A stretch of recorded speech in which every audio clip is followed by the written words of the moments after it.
So this is अनुराग जिसके 636 marks आ रहे हैं, उसके बाद भी इसका सिलेक्शन नहीं हो पाएगा इस साल बिकॉज इसकी रैंक ऑल इंडिया 44,000 के अराउंड है। सो जो ये मार्क्स दे रहे हैं 719 718 मार्क्स, सेइंग कि ग्रेस मार्क्स देना चाहिए बिकॉज उनका पेपर लेट हो गया and everything. I have a student जिसके लाइक नीट का सेंटर ही गलत दे रखा था, जहाँ पे वो गई पेपर में जो लिखा हुआ था वहाँ जा करके पता चलता है कि उस सेंटर पे उसका रोल नंबर है ही नहीं, उसका रोल नंबर किसी और सेंटर पे जा करके उन्होंने चिपका दिया है। एंड जब वो गई वहाँ पर तब उसका पेपर उसको मिला भी नहीं, वहाँ पर वो किसी और सेंटर पे जाती है, वहाँ पहुँचते पहुँचते उसको 4:30 बज जाते हैं। इसका कंपेंसेशन कौन देगा? उसके एलन के लास्ट नीट से पहले वाले दिन उसके टेस्ट में 645 मार्क्स आए थे। उसका 3 साल का ड्रॉप था, उसका चौथा अटेम्प्ट था। उसकी हालत इतनी ख़राब हो गई उसको वेंटिलेटर पे शिफ्ट करना पड़ा, हॉस्पिटलाइज करना पड़ा एंड जैसे तैसे करके उसकी जान बची है। This is something very concerning and talking about this guy, आप इससे खुद सुन लो कि इसका क्या सिचुएशन रहा है इस साल।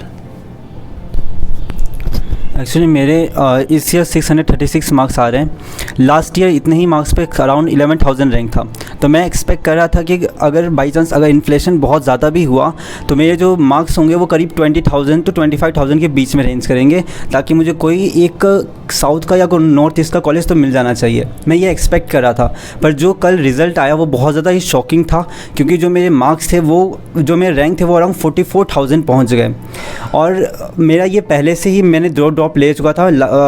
मेरा जो लास्ट ईयर मार्क्स था वो 518 था और रैंक था 90,000 के अप्रॉक्स। एनटी को प्रॉपर इसमें इन्वेस्टिगेशन करना चाहिए कि आखिर इतना ज़्यादा रैंक इन्फ्लेशन हुआ कैसे। अगर आपने सिर्फ टॉप 56 रैंक्स को अगर आपने देख लिया और वहाँ पे अगर आपको इतनी सारी एम्बिग्यूटी देखने को मिल चुके हैं कि लोगों को ग्रेस मार्क्स दिया जा रहा है जो कि पहले से 715 पे लाइक कर रहे हैं, जबकि उन्हें कोई ना कोई अच्छा कॉलेज मिल जाएगा, फिर भी अगर आप उनको ग्रेस दे रहे हैं तो मिडिल ऑर्डर और एंड के ऑर्डर में क्या हुआ होगा इसका कोई भी प्रूफ नहीं है।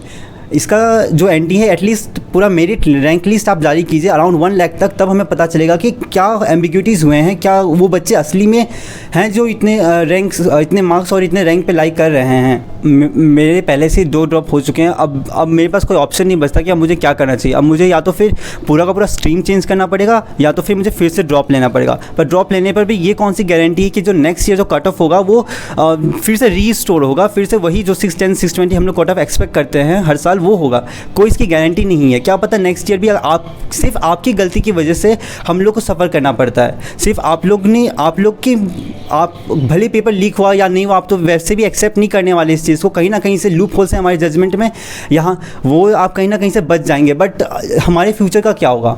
हमारा तो जो मार्क्स था, जो हमने एक्सपेक्ट किया था कि चलो हम लोग अपना मेडिकल जर्नी को परस्यू करेंगे, आखिर 2 साल 3 साल जितने भी साल हमने लगाया आखिर वो वर्थ इट है, बट अब तो वो भी बेकार हो चुका। अब हम क्या करेंगे? या तो हम डिग्री कोर्सेज के पीछे जाएंगे, बीएससी करेंगे, या तो फिर इंजीनियरिंग, या फिर हमें पूरा शिफ्ट चेंज अपना स्ट्रीम चेंज करना पड़ेगा।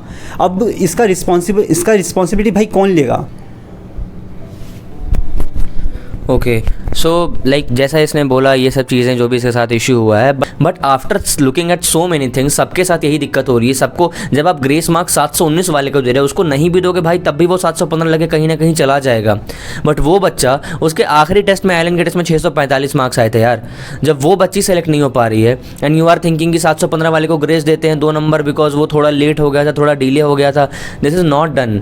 ये कोई तरीका नहीं होता। 720 मार्क्स पे 80-90 लोग तुम ला के रख दे रहे हो, 719 नंबर दे रहे हो, 718 नंबर दे रहे हो, और वहाँ पे हमें जाकर के पता चल रहा है कि 8 लोग सेम ही सेंटर से थे। मतलब एक ही सेंटर के 8 लोग 720 मार्क्स ला रहे हैं। How is this possible? मतलब सबके सब सारे इंटेलिजेंट को एक ही साथ बिठा दिया था, या फिर पेपर पहले से था उनके पास या उनको पता था एक दिन पहले ही। So this is national level का स्कैम जो भी अभी यहाँ पर पे हो रहा है। And like all I want कि जो भी चीज़ें हो रही हैं उसको कम करो, ख़त्म करो, या दोबारा रीनीट कर सकते हो तो रीनीट करो। जो भी प्रोबेबल सॉल्यूशन हो सकता है वो लो। अब ये सोचो कि वो 50 बच्चे जो हमें रैंक लिस्ट में दिखते हैं, जो कि एनटी ने निकाला है, हमें वहाँ दिख रहा है अच्छा वहाँ स्कैम हुआ है। बट वॉट अबाउट 680 मार्क्स पे, 670 मार्क्स पे, 660 मार्क्स पे? हर मार्क्स पे ये चीज़ें हुई होंगी, हर जगह पे ये चीज़ें हुई, जस्ट बिकॉज हमें वो दिख नहीं रहा है।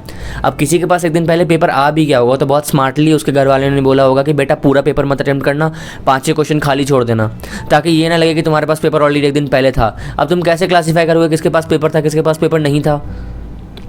This is something that needs to be stopped, क्योंकि तुम नेशनल लेवल का एग्जाम ले रहे हो। दिस इज़ नॉट समथिंग कि तुम स्कूल का एग्जाम दे रहे हो तो ग्रेस मार्क्स दे दिया, बच्चा पास नहीं हो पा रहा है। Bro that guys already scoring 715, अगर उसको ग्रेस नहीं भी दोगे तो भी कोई दिक्कत नहीं है। ग्रेस उन लोगों को दो जिनके साथ आपने खुद गलती करी, आपके खुद की गलतियों की वजह से। The second story is about Rishabh. Rishabh जो था उसके एलन के आखिरी टेस्ट में 700 मार्क्स थे, and like I was damn sure कि मिड मेंटोर्स का सबसे अच्छा रिजल्ट वही देगा। बट अनफॉर्चुनेटली उसके साथ ये हुआ, जब वो एग्ज़ाम देने जाता है, उसके एडमिट कार्ड पर जब उसकी इन्विजिलेटर साइन कर रही थी, साइन करते करते उन्होंने इतनी ज़ोर से साइन करा कि उसका एडमिट कार्ड फट गया। और जब उसने देखा एडमिट कार्ड फट चुका है, इन्विजिलेटर बोलती है स्कूल है, स्कूल के ग्राउंड फ्लोर पे जाओ, वहाँ पर ऑफिस है, वहाँ से प्रिंट आउट निकलवा के लाओ और उसके बाद फिर आप एग्ज़ाम देना, नहीं तो एडमिट कार्ड सबमिट करना टाइम ख़त्म हो रहा है। और ऐसे करके उस बच्चे का आधा घंटा वेस्ट हुआ। वो नीचे गया, खोजा स्कूल में ऑफिस का, वहाँ से दोबारा अपना रोल नंबर दिया, फिर प्रिंट आउट निकलवाया एडमिट कार्ड का, फिर वापस लेकर के आया, एक टीचर की गलती की वजह से। और उसके पता है मार्क्स कितने हैं? बायो में 350 हैं, फिजिक्स में 170 हैं और केमिस्ट्री में 90 मार्क्स हैं उसके। उसको केमिस्ट्री का पेपर देने का टाइम ही नहीं मिला। अगर उसको टाइम मिलता तो he would have definitely scored 700 के ऊपर मार्क्स। अभी वो 597 ला रहा, उसका ऑलरेडी ड्रॉप था। इसकी जवाबदेही कौन लेगा? इसकी रिस्पॉन्सिबिलिटी कौन लेगा? ऐसे बहुत सारे स्टोरीज़ हैं जो सामने नहीं भी आते हैं। And talking about this guy, ये इतना ज़्यादा मेहनत किया है इसने, 636 मार्क्स लेकर के आया, जो कि 636 marks is not a joke NEET के पेपर में, ठीक है। कितना भी पेपर आसान हो, कितना भी कुछ हो, compete करना अपने आप में बहुत बड़ी बात होती है। उसके बाद भी इस बंदे को लग रहा है इसका सिलेक्शन नहीं होगा, इसको कॉलेज नहीं मिलेगा, जो सपना इसने देखा था वो वैसे ही रह गया। अभी सोच रहा है maybe he would take into engineering और कुछ और। So this is not something जो किसी के साथ करना चाहिए एक नेशनल लेवल की बॉडी को। इलेक्शन जिस दिन था उस दिन आपने रिजल्ट्स निकाल दिए ताकि लोगों को पता ना चले कि क्या हो रहा है, एंड उसके बाद वो बात ही ना उठे। नीट 2024 अगर यूट्यूब पे सर्च करोगे तो 4-5 वीडियोस तो तुमको इलेक्शन और एग्जिट पोल्स के ही मिल जाएंगे तुमको। सो इस लेवल पे चीज़ें करना, I don't think so this is good बच्चों के फ्यूचर के साथ और बाकी चीज़ों के साथ। This is not done.